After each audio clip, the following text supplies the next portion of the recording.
ही 33 वर्षीय सुंदर महिला आहे एका वरिष्ठ डीजीपी अधिकाऱ्याची मुलगी। कर्नाटकच्या बंगळुरू विमानतळावर मोठ्या गुन्ह्यात तिला अटक होते। त्यानंतर एखाद्या चित्रपटाच्या स्टोरीलाही लाजवेल असं तिचं सत्य समोर येतं। साऊथचा पुष्पा केजीएफ मध्ये तुम्ही प्रो लेवलची तस्करी पाहिली असेल, ती रिअल लाईफ होती, पण इथे रिअल लाईफ मध्ये लेडी पुष्पा मोठा हात मारते।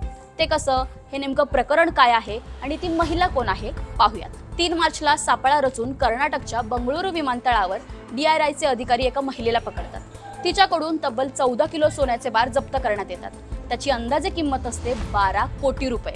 तपास करताच ही महिला साऊथची अभिनेत्री असल्याचं उघड होतं। अभिनेत्रीचं नाव असतं रान्या राव। रान्या ही वरिष्ठ DGP अधिकारी रामचंद्र राव यांची सावत्र मुलगी। सोन्याची तस्करी करून वडिलांच्या ओळखीचा फायदा घेत कस्टम चेकमधून सहज निसटून जाणं, यात ती प्रो लेवलची माहिर होती।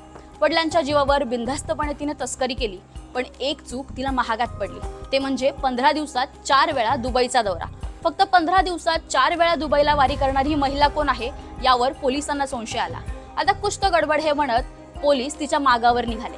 तिला पकडण्यासाठी सापळा रचला। पोलिसांनी 7 तास विमानतळावर पाळत ठेवली आणि रान्या विमानतळावर उतरताच तिला घेरलं आणि चौकशी अंती तिला अटक केली।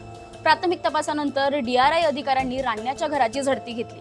या छाप्यात 2 कोटी रुपयांचे सोन्याचे दागिने आणि 2.67 कोटी रुपयांचे भारतीय चलन जप्त केले।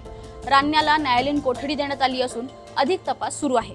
आता या अटकेनंतर सोने तस्करीत गुंतलेल्या टोळ्यांवरही पोलीस यंत्रणा चांगलीच नजर ठेवून आहे।